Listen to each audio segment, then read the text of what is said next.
آج social media پہ ایک بات بہت شدت کے ساتھ خان صاحب کے بارے میں کہی جا رہی ہے. میں اس حوالے سے کچھ عرض کرنا چاہتا ہوں ناظرین کہ خان صاحب جب سے سیاست میں آئے ہیں انہوں نے سیاست میں رائج روایات کو یکسر بدل کے رکھ دیا ہے، اور یہی عمران خان کی سب سے بڑی کنٹریبیوشن ہے. عمران خان نے سب سے پہلے تو بورنگ سیاسی جلسوں کو سیاست کے ایک فیسٹیول میں بدل کے رکھ دیا. یہ پہلی بار ہوا تھا.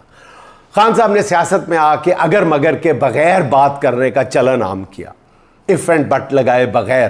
کچھ لوگوں نے اس وقت اعتراض بھی کیا اور بعض خان صاحب کے بیانات کی ان کو بہت بھاری قیمت بھی چکانا پڑی، لیکن اب سیاست کا یہی سٹائل پاپولر ہے.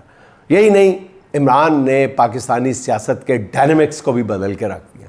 کپتان نے سیاسی اجارہ داریاں توڑ کے رکھ دی. خان نے سیاست کو چند ہاتھوں کا یرغمال اور کچھ گھرانوں کی لونڈی نہیں رہنے دیا.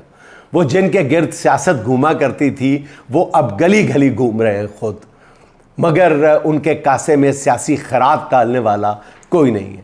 کپتان نے پہلی بار سیاست میں برادری ازم کا طلسم جو ہے وہ اوندے منہ گرایا. اس نے بڑے بڑے سیاسی مجاوروں کے کرشموں اور کرامات کی کلی کھول کے رکھ دی تھی. سب سے بڑا جھٹکا ناظرین اسٹیبلشمنٹ کو لگا تھا، جن کے ہاتھ سے سیاست کی ریت نکل رہی تھی. اور شاید خان کا سب سے بڑا جرم بھی یہی تھا. اس نے اپنا سیاسی قد کاٹ اتنا بڑا کر لیا کہ ملکی سیاست میں خود کو 52 گزا سمجھنے والے بھی اس کے سامنے بونے اور ٹھگنے نظر آنے لگے. اپنی حالیہ تاریخ پر ایک نظر ڈال لیتے ہیں ناظرین. 2002 کے دھاندلی والے الیکشنز کے باوجود مشرف کی حامی جماعتیں حکومت بنانے کی پوزیشن میں نہیں تھی. مشرف سرکار نے آنکھ کا ایک اشارہ کیا اور اچانک پیپلز پارٹی کے 20 ارکان اسمبلی نے راؤ اسکندر اور فیصل صالح حیات کی قیادت میں پیٹریوٹ گروپ بنا کر کاف لیگ کو جوائن کر لیا تھا. یاد ہے نا ناظرین؟ 2009 میں نواز شریف نے جنرل کیانی کے اشارے پہ لانگ مارچ کیا. پنجاب پولیس کو جلوس کا راستہ روکنے سے منع کر دیا گیا تھا. گجرانوالہ پہنچنے تک جنرل کیانی نے فون کال ملائی اور حکومت نے چپ چاپ افتخار چودھری کو بحال کر دیا تھا.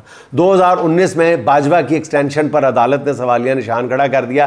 باجوہ نے ایک فون کال کی، دونوں جماعتیں لائن میں لگ کر باجوہ کی ایکسٹینشن والی ترمیم کے حق میں ووٹ ڈالنے پر آمادہ ہو گئی. آج 2024 میں وہی سیاسی جماعتیں ہیں اور اسے سال ہا سال سے ہانکنے والی وہی بڑی طاقتور قوتیں ہیں. تحریک انصاف کے ارکان کو دباؤ میں لا کر دیکھ لیا. کسی کے اہل خانہ کو، گھر کی عورتوں کو اغوا کیا گیا، کسی کے بیٹے کے جسم کو پلاسوں سے نوچا گیا، کسی کا گھر توڑا، کسی کا کاروبار برباد کیا. یہی نہیں، خزانوں کے منہ کھول دیے گئے، اور خزانوں کے منہ بھی اس طرح کھولے گئے کہ لاکھوں نہیں، کروڑوں نہیں، اربوں روپوں تک کی آفر کی گئی. صرف ایک ووٹ کے لیے 1 ارب روپے تک کی آفر کی گئی. مگر یہ نہیں ٹوٹ رہے، یہ نہیں سرنڈر کر رہے.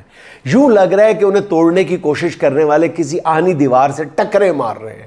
یہ سب کس کی دین ہے؟ صرف ایک بندے کی، اسی قیدی کی جس کو آج کال کوٹھڑی میں پھینکا ہوا. یہ وہی سیاستدان تھے نا ناظرین جو دوسری پارٹیوں میں ہوا کرتے تھے تو اسٹیبلشمنٹ کے آگے وہ سرنگو ہونے میں 1 منٹ نہیں لگاتے تھے، 1 لمحہ نہیں ضائع کرتے تھے، کیونکہ وہ جانتے تھے کہ زرداری اور نواز شریف پہلی اسٹیبلشمنٹ کی چوکھٹ پہ سجدہ ریز ہے. اور آج اگر تحریک انصاف کے 99% لوگ ڈٹے ہوئے ہیں تو اس کی ایک ہی وجہ ہے کہ انہیں پتہ ہے کہ ان کا لیڈر بدترین مظالم کے باوجود پورے قد کے ساتھ کھڑا ہے، جبر کے سامنے ہار نہیں مان رہا، وہ کبھی ڈیل نہیں کرے گا. شیر کا دل اور عقاب کی نظر رکھنے والے دلیر لیڈر نے اپنے قافلے میں شامل معمولی اور مجھ سے کمزور سمجھے جانے والے آدمیوں کو بھی یا سیاستدانوں کو بھی چیتے جیسا جگر ادا کر دیا. اسے کہتے ہیں لیڈرشپ کا فرق. پاکستان میں پہلے سیاستدان سمجھتے تھے کہ ان کے اوپر اسٹیبلشمنٹ کا ہاتھ ہے تو انہیں کوئی نہیں ہرا سکتا، لیکن آج سیاستدان سمجھ چکے ہیں کہ پس پردہ قوتوں کا عمل دخل اتنا نہیں ہے. ان پر اگر عمران خان کا ہاتھ ہوگا تو وہ جیتیں گے. عمران خان ہی وہ سیاسی پارس بن چکا ہے جس کے ساتھ پیتل کو بھی مس کر دیں گے تو وہ سونا بن جائے گا. ناظرین، دوسری طرف آئینی ترامیم کے لیے نمبر گیم جو ہے وہ اس وقت اصحاب کی جنگ بن چکا ہے، بہت زبردست. کیونکہ حکومت میں شامل جماعتوں کے لیے آئینی ترمیم جو ہے وہ بہرحال بقا کا مسئلہ ہے، یا بقا کا مسئلہ کچھ طاقتوں کے کہنے پہ بنا دیا گیا ہے. اپنی بقا کے لیے حکومت ہر ادارے کو، ہر قانون کو، ہر دستور کو، ہر اصول کو، ہر اخلاقیات کو ملیہ میٹ اور ہر مخالفانہ آواز کو خاموش کرا دینا چاہتی ہے۔ مولانا فضل الرحمان ابھی تک حکومت کے لیے لوہے کا چنا ثابت ہو رہے ہیں، جسے چبانے کی کوشش میں نون لیگ پہلے ہی اپنے دانت توڑوا چکی ہے، اور حکومت میں شامل جماعتوں میں یہ احساس گہرا ہوتا جا رہا ہے کہ مولانا ابھی تک انہیں کھلا رہے ہیں۔ پہلے یہ احساس جو تھا وہ پی ٹی آئی کی صفوں میں تھا کہ مولانا ان کے ساتھ کوئی کھیل کھیل رہے ہیں، اب یہ احساس جو ہے یہ پیپلز پارٹی اور نون میں پایا جا رہا ہے۔ مولانا نے آئینی ترمیم کا جو مسودہ پیش کیا ہے وہ نہ نون لیگ کو قبول ہے اور نہ ہی پیچھے بیٹھی ہوئی قوتوں کو، اس لیے آئینی ترامیم منظور کرانے کے لیے حکومت ایک ہی وقت میں 3-4 پلانز پہ عمل کر رہی ہے، plan a, plan be, plan C. Plan اے تو یہ آبویسلی کہ مولانا کو ساتھ میں لا کے ترامیم منظور کرا لی جائیں، اور پلان بی یہ ہے کہ مولانا اگر نہیں آتے تو ارکان اسمبلی کو اغوا کر کے یا انہیں لالچ دے کر کسی بھی طرح ترمیم منظور کرا لی جائے، اور پلان سی یہ ہے کہ پہلے دونوں پلان ناکام ہو جائیں تو پھر الیکشن کمیشن سے مخصوص نشستوں کا نوٹیفیکیشن کرا کے 2 اکثریت حاصل کر لی جائے اور اس طرح یہ ترامیم منظور کرا لی جائے۔ تو یہ جو پلان سی ہے یہ تو آج سپریم کورٹ نے ہتھوڑا مار کے ختم کر دیا انہوں نے۔ اور ناظرین دوسری بات یہ ہے کہ جو پلان اے ہے وہ بھی تقریباً اب اس کے امکانات ختم ہو چکے ہیں، کیونکہ جیسا میں نے عرض کیا کہ جو آگے بڑھتی جا رہی ہے حکومت، قدرت شاید ان کے خلاف کوئی نیا کھیل کھیل دیتی ہے، اور وہ ایک قدم آگے بڑھاتی ہے حکومت تو اس کو 2 قدم پیچھے ہٹنا پڑتے ہیں۔ حکومت سے مراد آبویسلی میری نون لیگ اور پیپلز پارٹی دونوں ہیں۔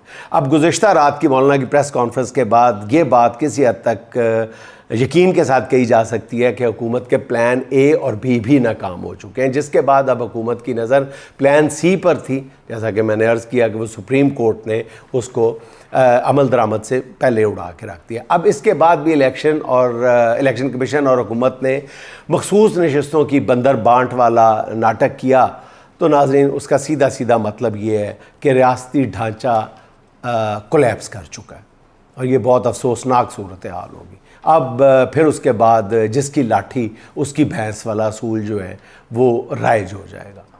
اب ناظرین سوال یہ پیدا ہوتا ہے کہ 2 لفظوں میں اگر سادہ انداز میں پوچھا جائے کہ یہ ترامیم ہوں گی یا نہیں ہوں گی، اور اگر یہ ترامیم ہو جائیں گی تو پھر ریاست کے نظام پر گرفت کسی کی مضبوط ہوگی یا کمزور ہو جائے گی۔ ناظرین میں نے پہلے بھی عرض کیا تھا کہ یہ اگر یہ ترامیم کسی بھی انداز میں اور کسی بھی شکل میں یہ ترامیم منظور کروا بھی لی گئیں، یہ مجہول لولی لنگڑی ترامیم بھی منظور کروا لی گئیں تو یہ ٹکیں گی نہیں، اور یہ کسی دوسرے انداز میں کروائی گئیں تو یہ ممکن ہی نہیں ہے کہ یہ ترامیم ہو جائیں۔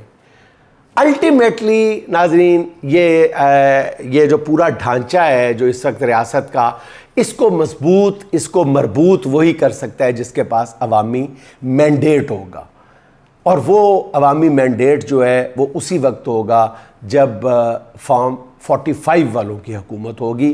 فارم 47 والے کسی بھی صورت میں اس ریاستی ڈھانچے کی مضبوطی میں رتی برابر بھی کوئی کردار ادا نہیں کر سکتے۔ وہ ایک نوجوان اسی طرح دیکھتا ہے کہ اس کے دوست نے اپنا گھر پینٹ شینٹ کروایا ہے تو اس کے باپ نے اس کی شادی کر دی ہے۔ اب وہ نوجوان بھی اپنی شادی کروانا چاہتا ہے، وہ خود اپنے ہاتھ سے اپنا پورا گھر پینٹ کرتا ہے، بڑے اس پہ نقش و نگار بناتا ہے، اور بڑا سوٹڈ بوٹڈ اور بڑے جناب زبردست رنگ وہ پینٹ کرتا ہے، اپنی جیب سے 40-50 ہزار روپیہ بھی لگا دیتا ہے۔ تو ابا جان گھر آتے ہیں تو رات کو تو نہیں دیکھتے، صبح ناشتے کے وقت دیکھتے ہیں تو پوچھتے ہیں کہ وہ بیٹا پوچھتا ہے کہ شادی کی امید لیے باپ سے پوچھتا ہے کہ ابا کہہ دے گا کہ جی گھر تو پینٹ ہو گیا، اب تمہاری شادی کر دیتے ہیں، تو اب کہتا ہے کہ ابا جان دیکھا کہ گھر کتنا پیارا لگ رہا ہے، میں نے خود پینٹ کیا ہے۔ ابا جان بہت خوش ہوتے ہیں، ہاں کہتے ہیں بیٹا بالکل بہت خوبصورت پینٹ ہوا ہے، آرام سے اب 4-5 سال نکل جائیں گے، پھر تیری شادی ہوگی تو دوبارہ کرا لیں گے۔ تو ناظرین بات یہ ہے کہ یہ جو اب دوبارہ پینٹ ہوگا یہ اسی وقت ہوگا جب بیٹے کی شادی کا وقت آئے گا۔ تو ناظرین اب بات کر لیتے ہیں